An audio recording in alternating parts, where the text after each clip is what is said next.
우리 인생의 문이 닫힐 때가 있습니다. 사람들과의 관계의 문이 닫힐 때가 있고 또 재정의 문이 닫힐 때가 있습니다. 질병으로 인해서 마음이 약해질 때도 있죠. 그때 어떻습니까? 사람들을 피해서 숨게 됩니다. 오늘 본문에 나오는 제자들이 바로 그러했습니다. 예수님께서 십자가에 달려 죽으신 후 제자들은 문을 걸고 숨었다라는 것이죠. 문을 닫고 숨었다라는 거예요. 그런데 놀랍게도 부활하신 예수님께서 그 닫힌 문 안으로 들어왔다라는 것입니다. 우리가 이 말씀을 읽으면서 예수님께서 부활하시고 닫힌 문을 들어갈 만큼 몸이 부활하고 나서 뭔가 변화가 나타났구나. 이것을 아는 것도 중요하지만 오늘 함께 묵상하고자 하는 것은 뭐냐면 부활하신 주님께서 친히 문을 닫은 제자들 가운데 나타나셨다라는 것입니다. 그들이 문을 열어줘서 주님이 찾아오신 게 아니라 문을 닫았음에도 불구하고 주님이 먼저 찾아오셨다라는 것을 우리는 알 수 있어요.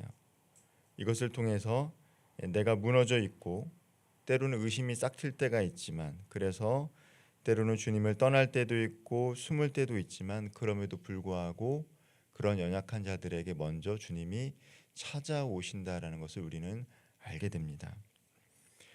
19절을 보면요. 제자들은 유대인들을 두려워하여 문들을 닫았다라고 합니다. 문을 닫은 이유는 두려움 때문이었다라는 것이죠. 예수 그리스도를 십자가에 못 박히게 했던 유대인들이 자신들까지도 십자가에 못 박히게 할까 봐 두려웠던 거예요. 제자들이 어떤 사람들입니까? 예수님을 따랐고요. 주님을 위해 살겠다고 다짐했습니다. 심지어 주를 위해 죽겠다라고 고백을 했던 사람들이 제자들이에요. 그런데 다 무너졌어요. 우리의 결심도 한순간에 무너질 수 있다는 거예요.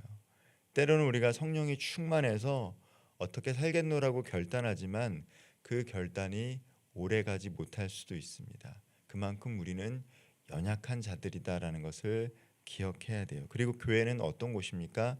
죄인들이 모이는 곳이고 연약한 자들이 모이는 곳이다라는 것들을 기억해야 됩니다. 우리 주님이 오실 때 그 교회는 승리할 수 있는 것이지 주님 없이 한 사람 한 사람은 때로는 작고 연약해요. 초대교회가 그러했고 오늘날의 교회도 그러합니다. 주님이 그들과 함께 있었고 우리들과 함께 있을 때 우리는 승리할 수 있는 것이죠. 우리는 재정의 문제 앞에서 여전히 두려워하고 자녀의 문제 때문에 두려워하고 관계의 상처 때문에 두렵고 미래가 보이지 않기 때문에 두렵습니다. 그렇기 때문에 문제는 우리의 시선을 하나님께로 돌리지 못하게 해요. 그럼에도 불구하고 예수님께서 두려워하는 자들에게 찾아오신다는 것이죠. 닫힌 문은 예수님께는 장애물이 아닙니다. 주님은 열린 사람에게만 찾아오시는 분이 아니라는 거예요. 주님은 상한 마음에도 찾아오시고 지친 영혼에도 오시고 두려움 가운데 있는 그런 사람들에게도 찾아오십니다. 예수님이 제자들 가운데 오셔서 가장 먼저 하신 말씀이 무엇입니까? 20장 19절 하반절 말씀입니다. 예수님께서 그들에게 하셨던 말씀은 너희에게 평강이 있을지어다. 부활하신 주님이 제자들에게 찾아와서 하신 말씀은 책망이 아니었다라는 거예요. 왜 도망갔어? 왜 나를 버리고 갔어? 이런 책망이 아니에요. 3년 동안이나 나와 동고동락했는데 어떻게 내 말을 다 잊을 수 있어? 책망했던 게 아닙니다.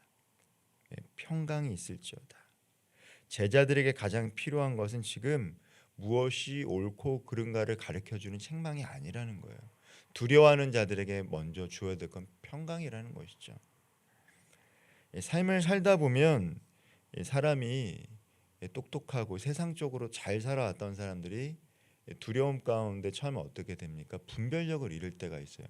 아니 왜 저 사람이 저런 판단을 하고 저런 결정을 했을까 의아할 수 있지만 사람은요 한결같지가 않아요. 두려움이 찾아오면 잘못된 판단을 해서 크게 사기를 당하기도 하고요. 잘못된 죄를 저지를 수도 있습니다. 그게 인간이라는 거. 인간의 실존을 잘 이해해야 돼. 우리가 사람들과 함께 살아가면서 내가 연약하다는 걸 아는 사람은 상대방이 얼마나 연약한지를 알게 됩니다. 주님은 인간의 연약함을 아셨어요. 그래서 그들을 책망하기보다 먼저 그들에게 평강이 있을지어다라고 얘기해 주셨어요. 비난이 아니라 그들에게 필요한 것은 회복이었다라는 것이죠. 그리고 주님은 손과 옆구리를 보여줍니다. 이것은 내가 살아났다라는 증거이기도 하지만 동시에 너희를 위해 내가 십자가를 졌다라는 사랑의 증거이기도 한 거예요. 제자들이 평강을 얻게 된 이유는 무엇입니까? 상황이 바뀌어서 그들 가운데 평강이 생긴 게 아닙니다. 평강이 생긴 것은 예수님이 그들과 함께 있었기 때문이에요.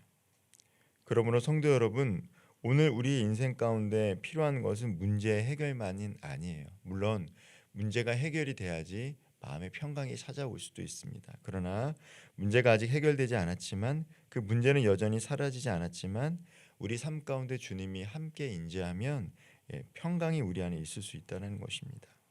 그러나 예수님께서는 제자들이 마음의 평안만 주시려고 오신 것은 아니다라는 사실이 오늘 본문에 기록이 되어 있어요.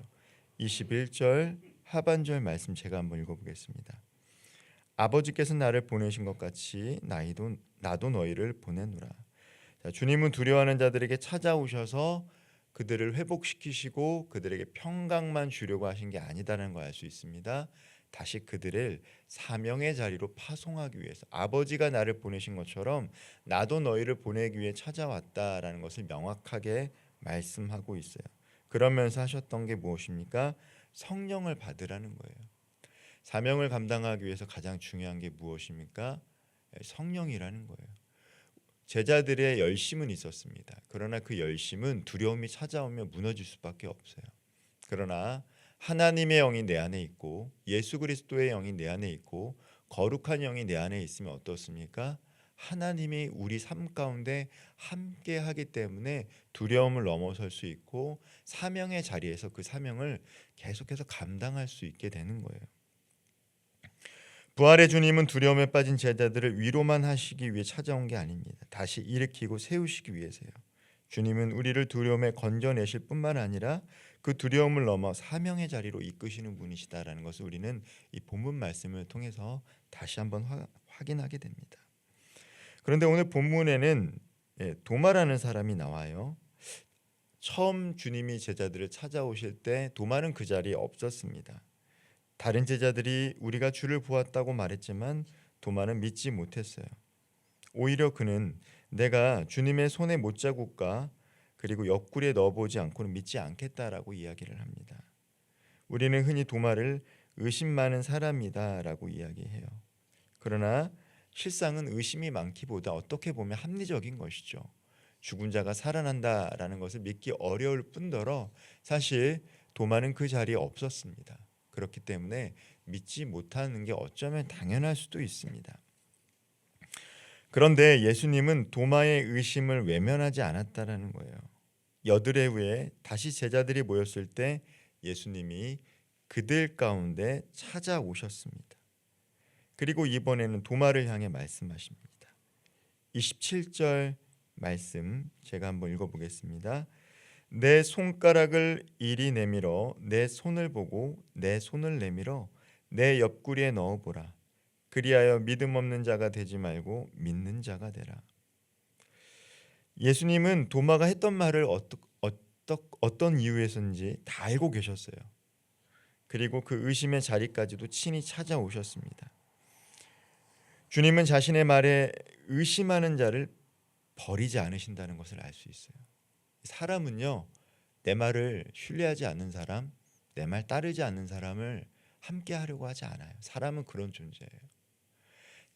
사람은 오랜 시간 함께 했음에도 불구하고 10년, 20년, 30년 함께 했음에도 불구하고 결정적인 순간에 의견의 차이가 나타나거나 아니면 어떤 이익으로 인해서 서로 견해가 다르면 쉽게 결별할 수 있는 존재입니다.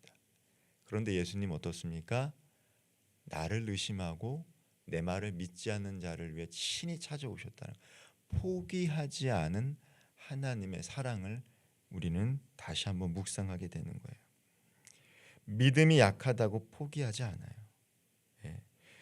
물론 우리가 이 교회에서 믿음이 강해져야 됩니다. 서로 사랑해야 됩니다. 하나님만이 소망입니다. 우리가 믿음, 소망, 사랑에 대해서 이야기하지만 사실 우리는 누군가를 사랑할 힘도 없고 하나님을 온전히 신뢰할 믿음도 없고 오히려 하나님 나라보다 세상에 더 소망을 품고 살아갈 수밖에 없는 연약한 존재입니다.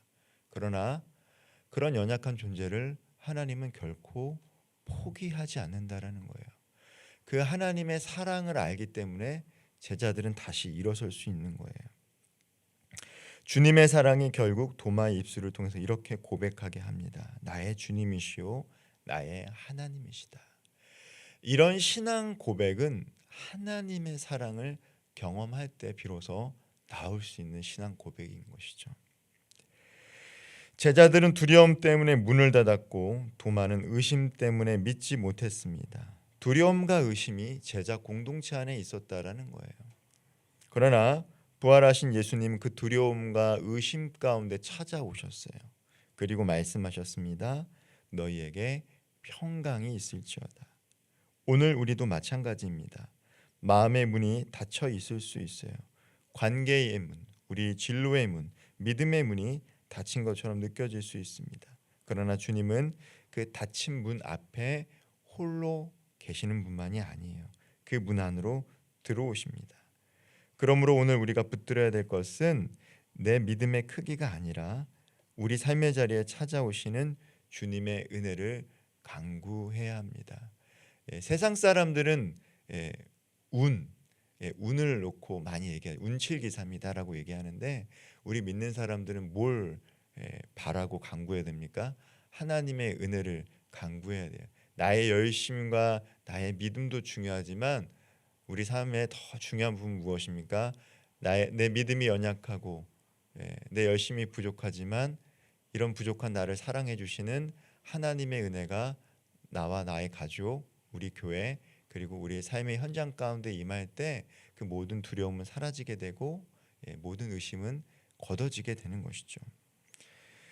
사랑하는 성도 여러분, 우리 삶 가운데 닫힌 문만 보지 마시고 우리의 삶의 자리로 친히 찾아오시는 주님을 온전히 바라볼 수 있는 저와 우리 성도님들 되기를 소망합니다. 그리고 주님을 믿고 붙드시기를 바라요. 그리할 때 주님께서 우리에게 평강을 주시고 다시 일어서게 해 주실 줄 믿습니다. 두려움과 의심이 찾아올 때 닫힌 문을 여시는 주님을 온전히 신뢰하며 우리의 두려움과 의심을 넘어 일하시는 그 주님께서 친히 우리 삶의 자리에서 역사하심을 경험할 수 있는 그 복된 하루 되기를 주님의 이름으로 간절히 축원드립니다. 기도하겠습니다. 사랑의 주님, 닫힌 문 안에 숨어있는 제자들에게 찾아와 주셨던 것처럼 오늘도 우리에게 친히 찾아와 주시니 감사합니다.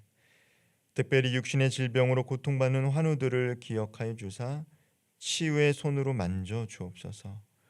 오랜 치료와 아픔 가운데 지친 마음에도 위로와 세임을 더하여 주옵소서. 재정적인 어려움 가운데 있는 성도들에게 하늘의 문을 열어주시고 필요한 은혜를 공급하여 주사 막힌 길이 열리게 하시고 낙심한 심령마다 살아계신 주님을 더욱 깊이 만나고 신뢰하게 하옵소서. 오늘 하루도 모든 두려움 상황과 의심 속에서 죄와 사망의 권세를 이기시고 부활하신 주님께서 친히 우리 삶 가운데 찾아와 주시고 세상이 줄 수 없는 평안으로 화답해 주시길 원합니다. 이 모든 간구 제자들을 사랑하시되 끝까지 사랑하신 우리 구주 예수 그리스도의 이름으로 간절히 기도합니다. 아멘.